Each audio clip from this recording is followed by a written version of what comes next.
Very good morning to one and all. Python.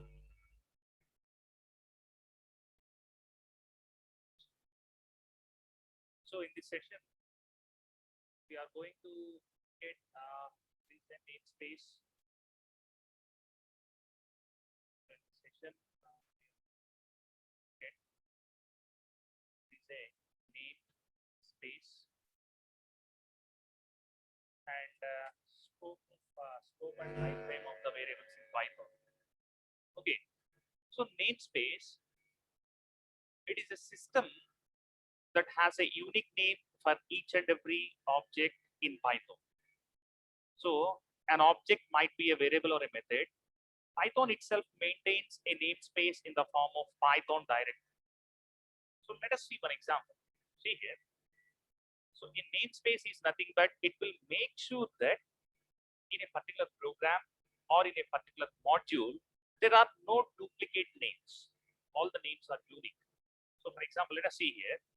I have a variable of x and I have a assigned some value 10 to the variable x. So what is that?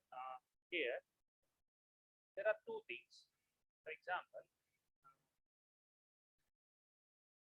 these are namespaces.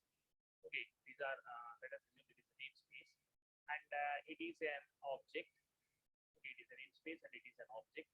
For example, if I say x equal to 10, the namespace, in the namespace, the variable name will be x, and in the object, the value will be 10. And this x is focusing on 10. And in case, for example, here I have written something called as x equal to 20. Okay, x equal to 20. Now, what will happen is that now 20 will be, the value 20 will be there inside the object, and at the same time the focus of x, okay, the focus of x will not be there on 10. The focus of x will be changed to 20 because initially we have assigned x equal to 10 and then we have changed to x equal to 20. Now this 10 will be garbage collected in the sense this 10 will be deleted by the Python compiler, and it is taken care by the Python compiler. We are not responsible for this. Okay, and again, for example, if we say something called as x equal to 30, again a new object of 30 will be created inside this one, and now the focus of this x will not be on 20. So the focus of x will be changed towards 30. Okay, now this 20 will be garbage. Okay, so see here, for example, and similarly here, if we have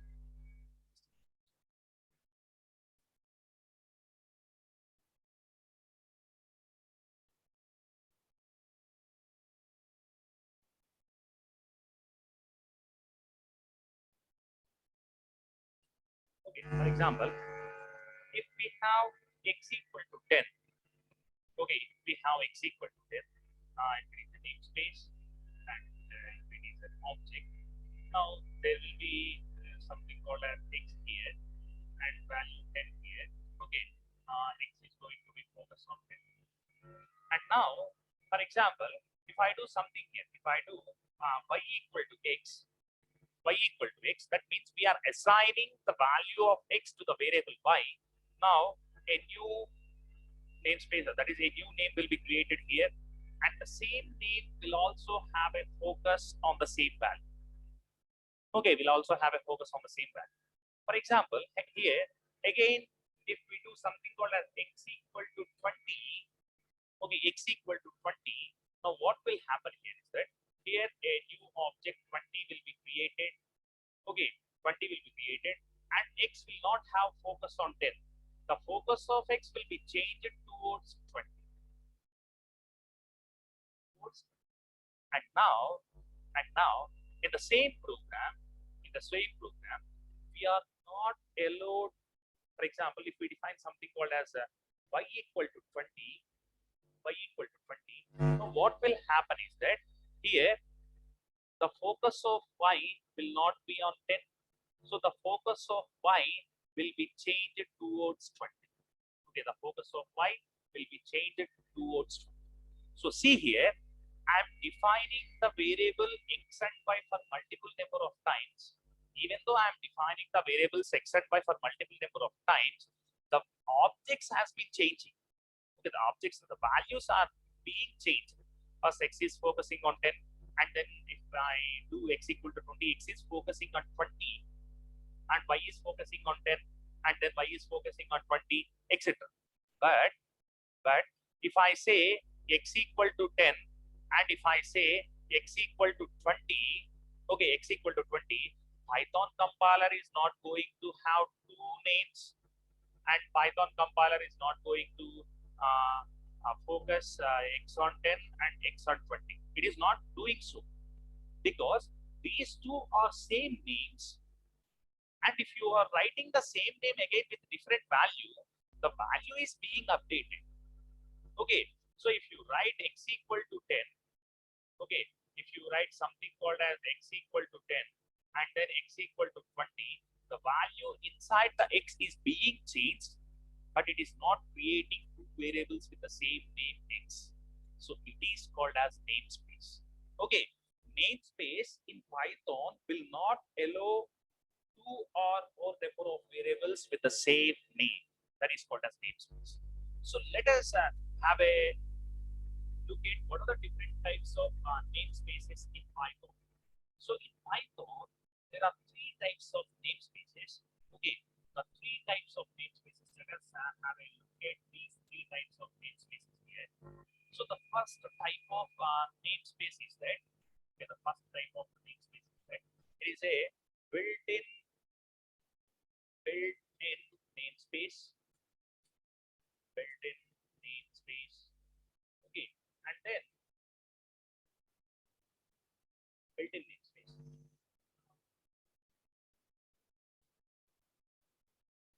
Let us see built-in namespace, and inside this built-in namespace, okay, inside this built-in namespace, we have one more namespace. Inside the built-in namespace, we have one more namespace, and the name of this namespace is global namespace. See here, it is global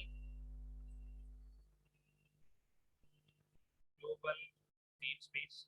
Don't worry, I will explain it by using an example. You can understand that better. I will explain by using example.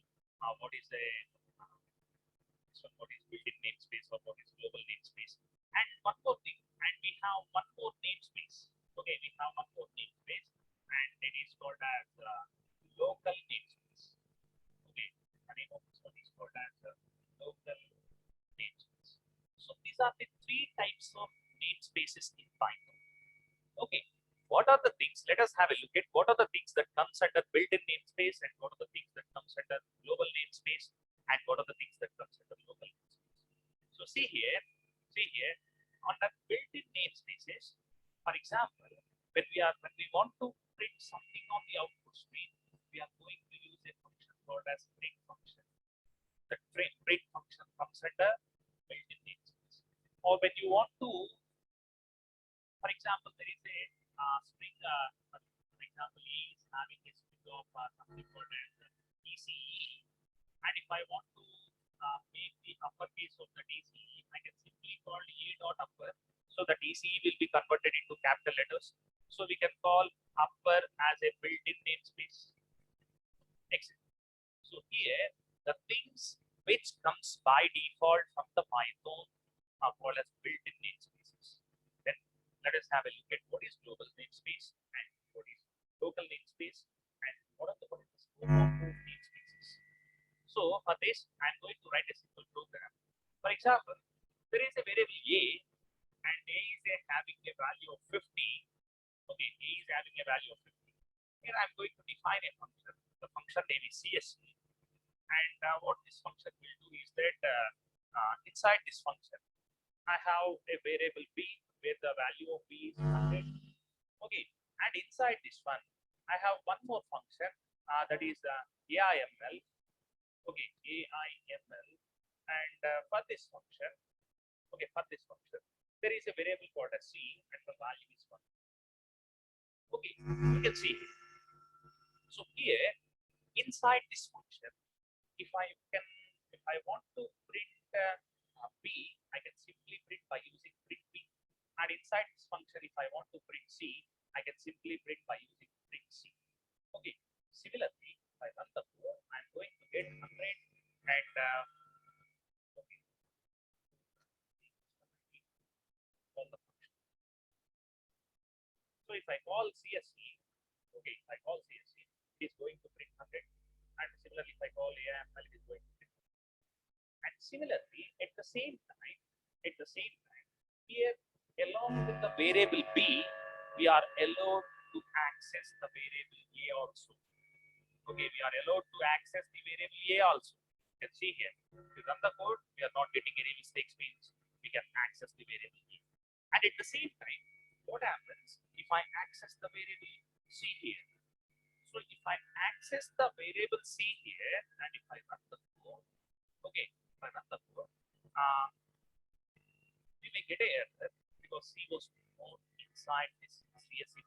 C was inside this CSC and a. Here, if I run this, okay, we run the code. You can see here, I'm getting 100 is printed on the output screen because B is accessible. 50 has been printed on the output screen because A is accessible. And when I print C, I'm going to get it because C is not defined. If you observe the program, C is defined, but it is not in the scope of CS. I think you understand, right? At the same time, if I write these three statements, okay, if I write these three statements here, print A, print B, and print C. Let us delete this. Okay, if I write print A, print B, and print C, and if I run the code, okay, if I run the code, and I will not get any errors.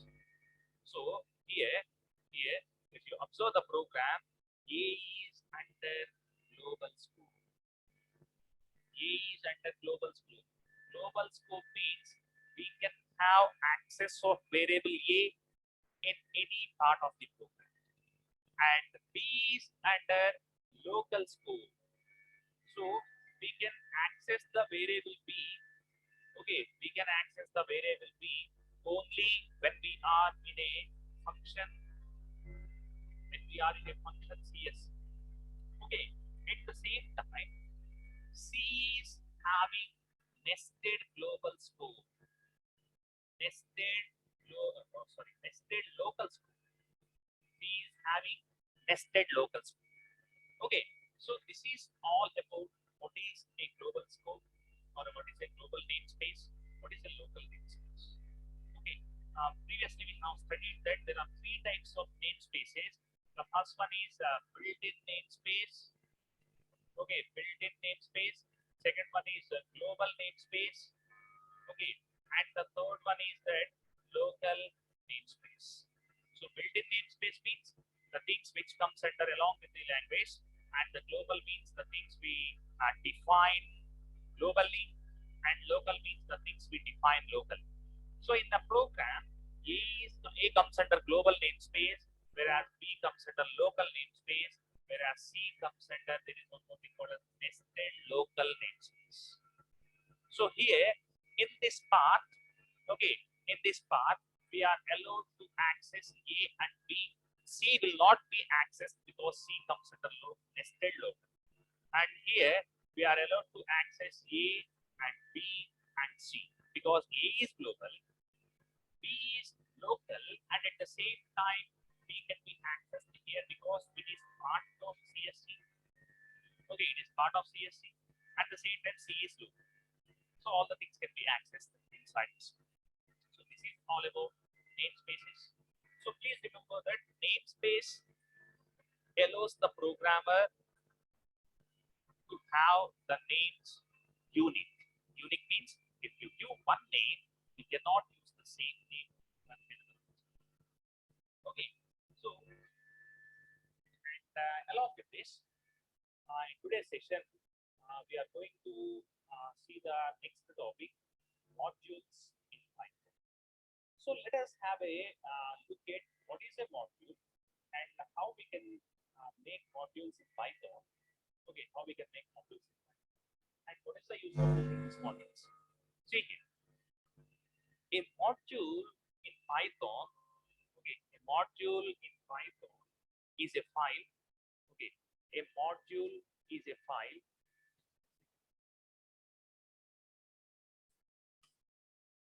Module is a file containing some statements and definitions. Containing statements and definitions. Okay, so a module is a file which contains some statements and some definitions. Okay, so a module can be, okay, a module can be, it may be a function. Okay, a module can be a function, or a module can be a class, or a module can be a variable, whatever it may be. Okay, it is a something which contains some statements or some definitions, right? So here, let us take one example in order to understand better what is how we can take modules. For example, here I have a program definition, some addition of two numbers. Let us say addition of two numbers, a comma b. So the body will return something called as a plus b. So the things what we pass to the program will be added and they will be returned. And at the same time, there is one more function called as multiplication, and this multiplication is going to take two parameters. Let us say x comma y, and this multiplication is going to return x star y. So, for example, if you want to call, okay, if you want to call a add function, you have to pass two values. For example, if I pass 10 comma 20, okay, add function will be executed, but that will return 10 plus 20. But in order to print that one, I'm going to use this print statement to print add of 20. So if I run the code, 30 will be printed on your code. Similarly, if anybody wants to call the multiplication function, you can call them by using print mul, and within this braces you can pass any two values, 5 comma 5. So 5 into 5, 25 will be written as an output for the second one. Okay, so now let us assume, so I have saved the entire program. For example, I don't have these statements, and I have saved this entire program in main.py. So Python programs will be saved with an extension of py. Okay, Python programs will be saved with an extension of py. So I have saved both these programs with main.py. So now there is a file called as, okay, there is a file called as main.py. There is a file, or there is a document, file py, in which there are two functions, add function and mul. Add function and mul. So add function will return the addition of given two values, and the mul function will give the result, multiplication of two values. Okay, now let us delete all these things. Let us delete all these things, and let us assume we are in a fresh program. And let us assume we are in a fresh program. And now, what we are doing here is that we have a statement called as import statement. Import statement. What this import statement will do is that it is going to take some other program into our program without rewriting it. You all know the concept of code reusability. So code reusability in the sense, using of code which was already written, okay, using of code which was already written in some other program into our program without rewriting. Okay, so there is a code of of addition and multiplication here. So without rewriting the addition code and multiplication code in our program, we can simply bring back all these things. We can simply bring back all these things without rewriting them. So you are having only 4 or 5 lines. For example, if I am having 1 lakh lines of Python code and I want to use all the 1 lines of Python, if I want to use, I have to write it. Instead of writing the 1 lakh lines of code in my program, I can simply use this import statement. Okay, what this import statement will do? This import statement is going to take all the code what you are going to mention. For example, import space. When I say main, okay, when I say main, so sorry, import space main. Now in this program, this import keyword is bringing the context of main. So here this main is a module.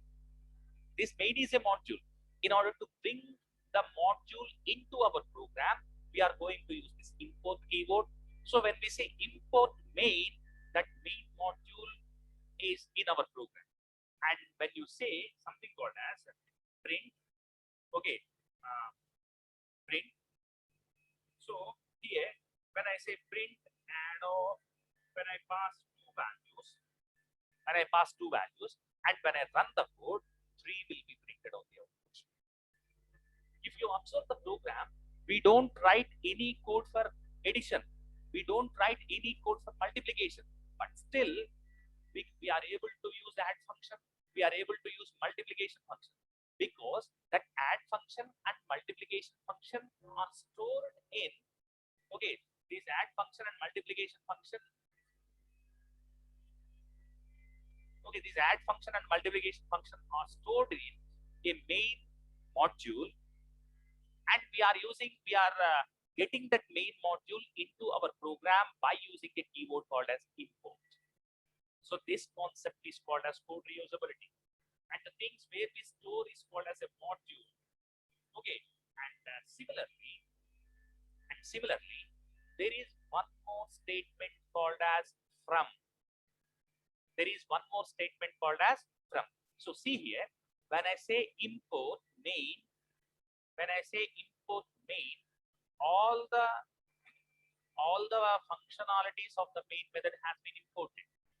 Import main contains both add and multiplication.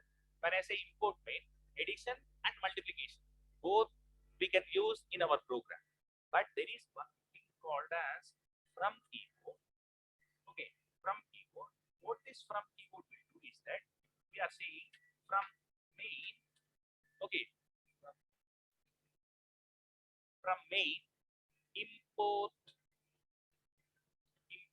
add. Now what will happen is that we are not going to import the entire module. We are just trying to import the addition functionality of the main module. And when we want one more thing, for example, we can say from main import add comma FUL. Now the addition functionality and the multiplication functionality inside the main module will be imported into our program. For example, along with this, I have addition, multiplication, and if I write something called as subtraction and division, modulo division, etc. So if you write from main import add comma null, only addition functionality and multiplication functionality will be bring back into our program, but not subtraction and division functionalities. Okay. Just a second.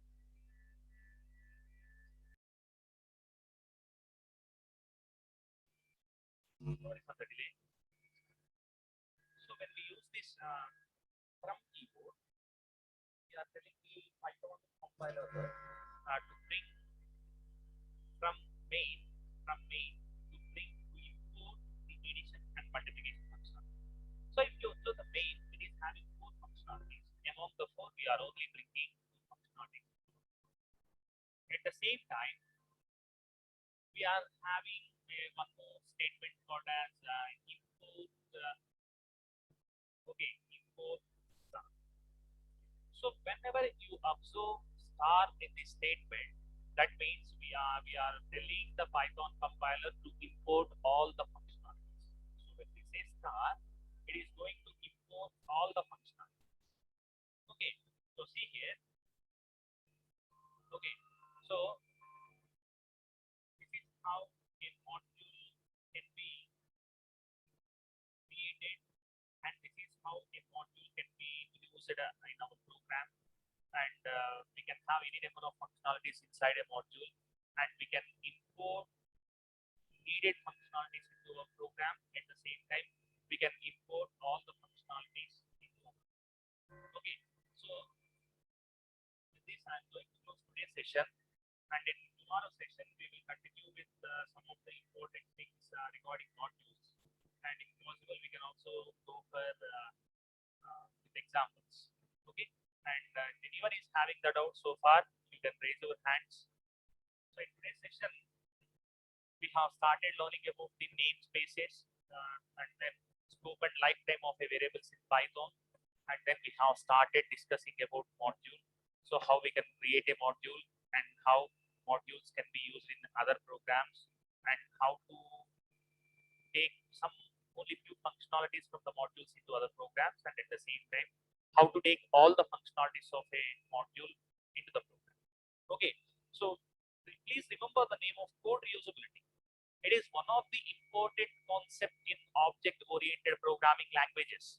For example, when you are dealing with C programming language, okay, for example, if you have written addition of two numbers program, and then if you have written subtraction of two numbers program, multiplication of two numbers program, and then division of two numbers program, you have written all these four programs, and now someone has asked you to write the program of calculator. Okay, calculator. So if someone is asking to write the program of calculator, you have to write the code for addition, you have to write the code for subtraction, you have to write the code for multiplication, and then you have to write the code for division. You are not allowed to use all these four functionalities in the program without rewriting these things. You are not allowed. That is, code reusability is not possible in C programming language.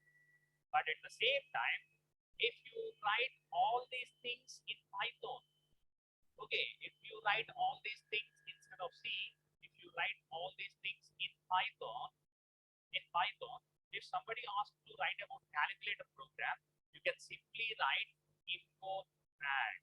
So addition functionality will be imported into our program. Import subtraction functionality will be imported into our program. Import multiplication, import division. All the things will be present in our calculator program without rewriting. Okay, that is code reusability. Using of code which was there in some other program into our program without rewriting is called as code reusability. And the concept of code reusability is not possible in C, but it is possible in Python, and it is possible in most of the object-oriented languages like C++ and Java. Okay, so see here. So I think you all remember the keyword include. You all remember the keyword include. So while writing a C program, we use hash include, and within the greater than and less than symbols, we use stdio.h, which means in this particular program, we are asking the C compiler to include the standard input and output dot h means header file. Stdio means standard input and output. So we are asking the C compiler to include standard input and output header file into our program. So standard input and output header file may include printf or may include etc. So whatever the functionalities may be, we are asking the compiler to include all the functionalities into our program. So this import concept is similar to hash include. Hash include is used to import the header files into C program, where import statement is used to include the modules into Python program. Okay, so please be clear, don't get confused, and we will continue the modules topic in the next class. And thank you very much for being here. We will meet you in the next class.